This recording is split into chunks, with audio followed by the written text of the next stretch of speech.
I'm proud that 4 years ago when I ran for mayor, I had the endorsement of the Animal Legislative Action Network in 2001. I know that a number of you were very supportive back then. But I'm not asking you to support my candidacy because of what I did 4 years ago and what kind of campaign I ran. I'm asking you to support me because of my record, because of what I'll do for you as mayor of the city of Los Angeles. Let me share a bit, though. I know you want me to focus on animal issues, and I will, but let me focus a little bit on who I am, because not everybody here knows that, despite that introduction. Born and raised in the city, I'm a third-generation Angelino. I've often said this is one of the few places in the world where the son of an immigrant could grow up and be the Speaker of the Assembly, and be on the threshold of leading a great city. But you know, in my handout to you, I say if a great city, and I often say in this campaign, that a great city is a city where we're growing together. A great city is a city where we're prospering together. A great city is a place where we're investing in one another. And I often say that the measure of a great city is how we treat those among us who aren't wealthy and powerful, the children, the poor. But one could easily say that for the animals, because when you look at if you measure a great city and you ask yourself, if a great city can't treat its animals well, how's it treating its children? How's it treating people? And I think the answer in this city is that we're just not doing a good enough job. We're not providing the leadership on issues that are important to people and children, or the issues that are important to animals. When you look at this city today, and let me share with you a moment, a capsule view of what the city looks like today. Today we have a Department of Animal Services where consumers, animal lovers, the humane community are shunted. They're not welcome. There's a sign, or there should be a sign. It may as well be a sign if you were to determine just how people are being treated in the humane community now. It says humane community, animal lovers not welcome, because that's the treatment, that's the lack of cooperation, the lack of engagement on the part of this community is this repainted? I'm touching this and realizing this is brand new painted. You look at the fact that currently in this city there just isn't a real policy. You know, for 2.5 years ago, or maybe it was a year and a half now, Jim Hahn said that this was going to be a no-kill city by 2008. A year and a half later, no plan, nothing except 44,000 animals killed every year in this city. When you look at that number and you think about what that means, it's clear that there's no effort on the part of the leadership of this city to make this city a progressive city. I am unquestionably a progressive on many issues, on issues of poverty, on issues of the environment, on issues of health care and the like. But I'm also a progressive on issues related to animals, and I want to share with you my record, because the best way to see where someone has gone is to see what they've done. And in this city, I've had for now 10 years a man by the name of Jim Bickhart, who's standing there in the back.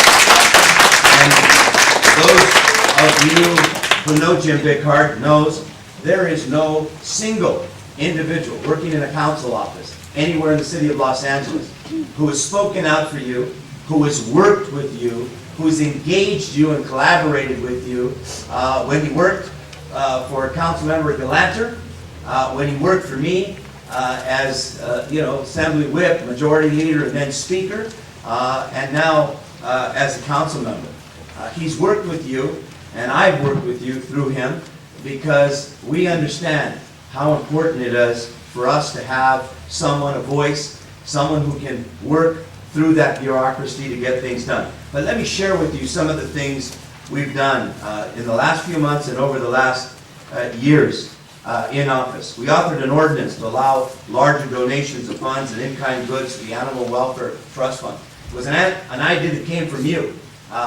Food was rotting. Donated food was rotting at the Department of Animal Services, and you came to us and said, hold it, it's rotting before the council can end up approving it. We've got to do something about it. It's nonsensical. We want to help. We know that the city isn't, filled with the resources to do everything that it wants to do. We want help.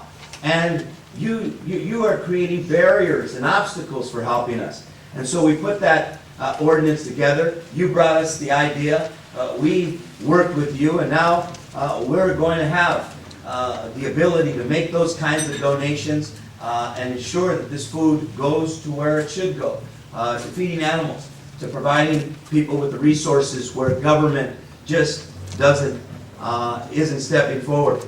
A number of you raised the issue of what's happening to Ruby when Ruby comes back, what's happening to the elephants. I wrote those letters to the Department of Animal Services, and frankly, they weren't received very well. I had a council member confront me on the council floor, screaming at me, why would you get involved in this matter? And I said, it's simple. I'm just asking questions. That's the role of a legislator, the role of a council member, the role of a leader. We know that the zoos really aren't places for elephants. That elephants are being that are more akin to their habitat. Large places, not places where they're confined in the way that Ruby is. And so when I asked those questions, you would have thought I was the fortune teller, because a few days later, we had a death in our zoo, Tara. And that death, we don't know exactly why she died or how she died, and we're going to find that out. But some of us believe that, you can't confine an animal the size of an elephant or a giraffe and expect that we're going to be able to live healthy and not develop arthritis and all of the things that come with living in a confined area. So I spoke out and wrote letters and have demanded accountability, and I'm going to tell you, I'm going to want to find out. You're going to see me on the council floor argue that we need to find out what happened to Tara. We need to ensure that our elephant population there is protected and safe. When I got elected to 4 years ago, when I ran for mayor, I talked about dog parks. I talked about a dog beach. I said, look, I'm the author of Proposition 12, the largest expansion of parks and open space in U.S. history. You're right, I invested $25 million in the Bayona wetlands because I understood that we need to protect our wildlife. I've spoken out, I've done something, not just talk. I've actually done something to address these issues. So when I became a council member, I stood up and said, I'm going to put a dog park in the northeast Los Angeles, in the Herman area. Now, there's always going to be opposition to almost anything you do in this city. And so it should be. That's what a leader has to do. Many of my friends in the environmental community just ask me, how come you're so tough on these dog parks? We need parks for people. You said that. And I said, yes, we do need parks for people. In my environmental Greening LA proposal, I talk about dogs for people. Dogs for people. I want that too. I talk about parks for people, but also parks for dogs. We can coexist, everybody. And so I brought the environmental community together with the humane and animal lover community and the dog lovers and the community overall. And I said, look, we're gonna move ahead with the dog park. And that dog park's gonna open in the spring, maybe February, maybe March.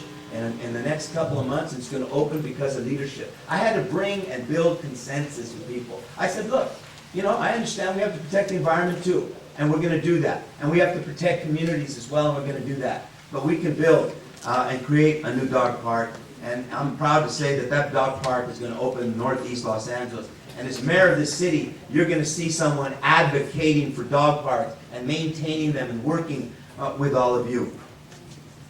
I mentioned Jim Beckhardt, and I'm going to tell you, if you got a strength, you might as well keep on, pushing it. Jim Hahn says, every chance he gets, he brings, Bill Bratton with him, because that's a strength. Most people see him as the leader, as one of the few things that he did that was actually exemplary. Well, I'll tell you, I hired Jim Beckhardt, and you clap for him for a reason. This guy has been your voice. He has been our connection with your community and our connection with animal services. And I can tell you, we're going to hold animal services accountable. But that's part of this track record as well. I've actively supported the adoption of LA spay and neuter and breeder licensing ordinances. I've spoken out. I've been there. Jim has written all of those great memoranda in support of that kind of good public policy. I was there with you when we supported Proposition F to fund construction of modern new animal shelters. I'm not a Johnny-come-lately to this issue. And finally, I voted and spoke and supported and helped Senator Hayden on his Hayden bill to improve the humane treatment and adoptability of shelter animals when I was in the legislature. I didn't just come to this because I'm looking for your endorsement now as a council member. So we go through our record because it's easy for us to get up here. We've all done a little due diligence. We all know more or less what you care about. It's easy to speak to the crowd and throw red meat. But you know what? We need a leader. We need a leader. We need a leader, and I'm speaking obviously metaphorically here, but we need a leader that can get things done. Someone who's going to get elected. Look, there's a lot of great people running for this office. A lot of great people, and I'm not here to disparage any of them. I will say that the person we have now is not the right person for Los Angeles. For the humane community and the animal lovers of this city. It's just not. And there's one person, and there are a lot of good people, but there's one person that's got the best shot here, everybody. It's going to be a rematch, and most people know that. And why? Because we've done the research, we've looked at the polls. This race is going to be between Jim Hahn and Antonio Villaraigosa. And picking between Jim Hahn and Antonio Villaraigosa, I think the record's clear. We're all going to speak well to our record. You have in front of you, and I want to share with you some of the things that we're going to do in our effort here to create a more humane city.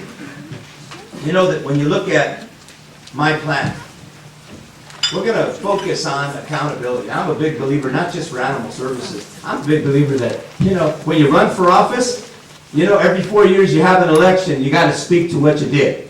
The good things you did and the not so good things you did. Because that's what accountability is all about. I get it when you run for office.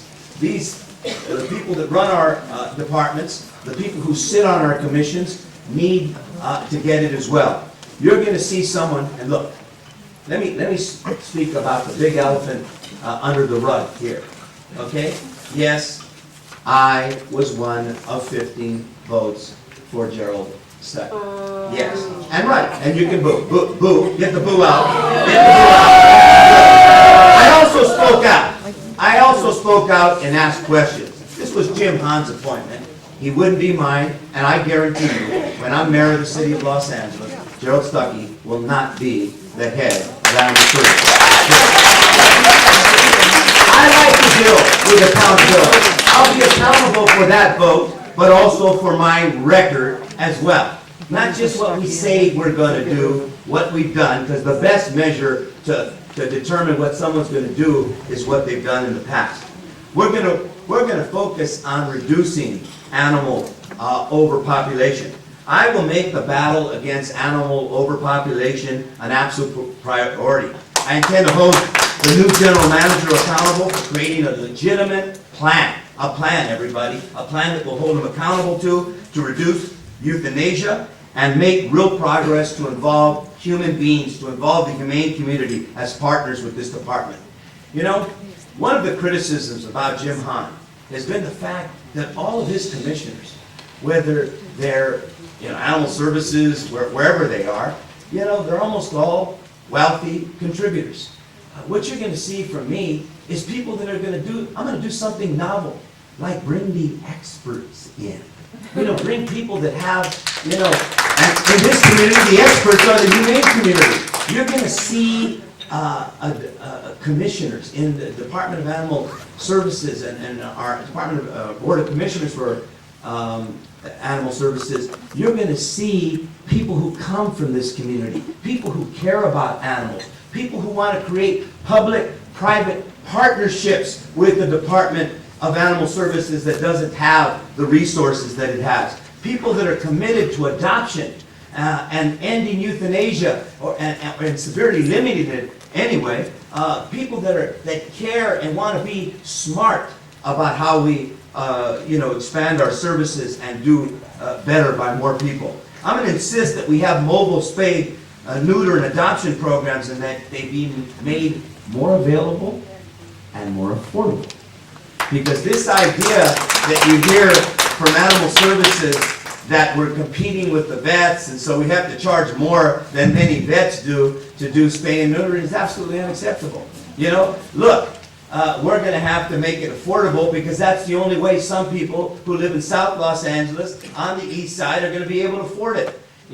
I worked with the Sam Simon Foundation and brought that truck and went to the east side and didn't just send Jim Bitcard over there. I went there at 6:30 in the morning, schlepping there because I understood why it was so important to put a face on the humane treatment of animals, to put my face, which is well known on the east side, and say to people, look, we've got to spay and neuter, we've got to adopt, we've got to move away from euthanasia. I'm willing to do that in South Los Angeles and West Los Angeles, in the Valley, using the powers that come with being the mayor. And I say, when you're mayor, God will call you back, because it's a big job. So use the bully pulpit to speak out. Use the bully pulpit to hold Animal Services accountable and to educate everybody.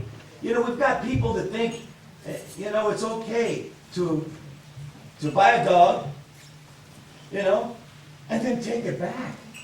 I'm going to tell you about Antonio and Natalia, and I know Walter and others talked about their dogs. I got Caramelo and Butterscotch, and I'm going to tell you, Antonio says all the time, he's your son, Daddy. We've got to buy him a present, Daddy. My daughter says, Hammy, and we had Hammy for 4 years, a little hamster. Hammy, Caramelo, and Butterscotch are your children. That's the way we treat our animals in our house.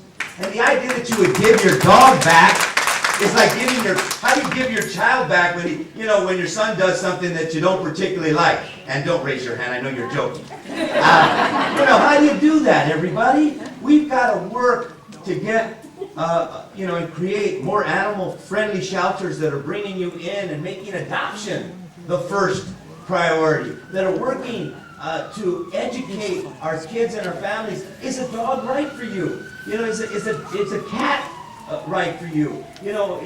Or whatever other animal that you're getting. You look at my agenda. It's an agenda that is an animal-friendly agenda. It's an agenda that came from you. I didn't put this plan together out of the top of my head, everybody. I consulted many of the leaders in this community. I did that to put my agenda together. I've done that as Speaker of the Assembly and as a council member, and I'm going to do that as mayor. Because that's how you put together a plan for accountability. You do it by working and engaging people.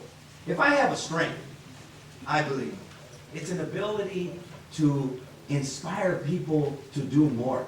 I had 5,000 people on election day 5 years ago.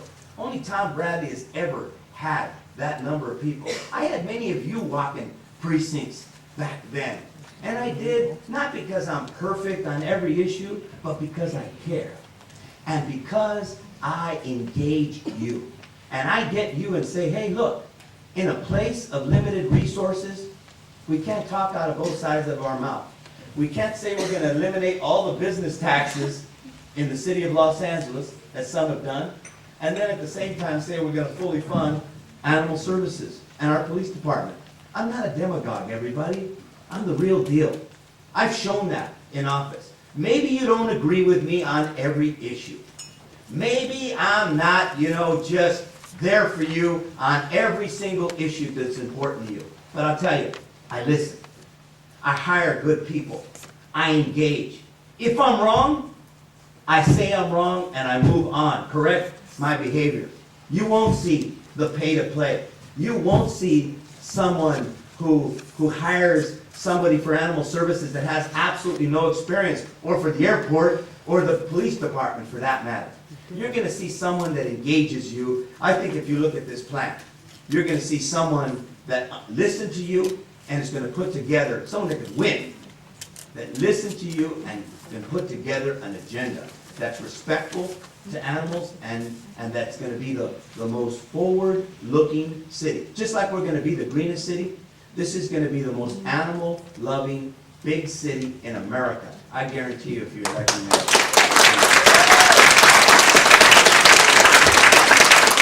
I wanted to leave time for questions because I know I could have bogarted and spoke for 30 minutes and then avoided the tough questions. I'm going to be honest with you. I'm not, I'll answer them to the best of my ability. Okay. Actually, you sort of answered this question already. Why don't we just say what it is so that nobody thinks that somebody's helping me or something? Yeah, I don't want to get them upset here. No, it was in relation to your vote for Gordon Stuckey. All right. The question is, why did you vote for Gordon Stuckey, especially since you didn't think he was a good choice? If this was just playing politics, how do we know you wouldn't continue to play politics with him? I think the best way to know that, and I'm glad I asked him to check the question, because you'll never see me play games. I understand accountability. I voted for Stuckey in the end because I asked the tough questions. This was Jim Hahn's appointment.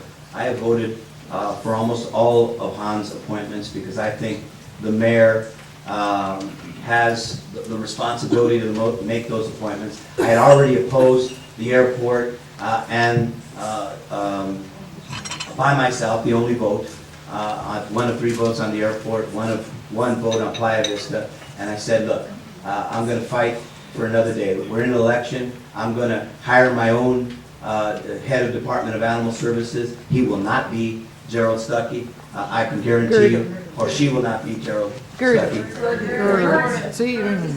Gordon Stuckey, that's right. See, I don't even know his name. It would not be Gordon Stuckey, and that's as simple as that. The answer was, I voted for it. I voted for it because I think that the mayor, I said 3 things. 1, the mayor makes those appointments. I asked the tough questions about the department chair. 3, I'm going to appoint my own, and that person will not be Gordon Stuckey. Okay, the next question is, in recent years, LA City government has come under fire from the humane community for failing to prosecute cases of animal cruelty within the city's jurisdictions. How would you respond to the request for increased prosecutions of animal cruelty cases? Again, let me tell you what I've already done. Many of you have raised the issue of animal abuse and animal cruelty, and the fact that the police department and the city attorney's office are not working in concert on that issue. So Jim Bickhart and I, working with some of your representatives, began to begin the dialogue with the city attorney's office and the police department. And as a result of that, we're going to put an ordinance. Tony Cardenas has already submitted that ordinance to address more collaboration and more focus between the city attorney and the police department to engage in dog fighting, cockfighting, and all of the animal cruelty kind of issues. We're going to put together a coordinated task force, city attorney, animal services, and the police department. So we're already moving in that direction for that ordinance.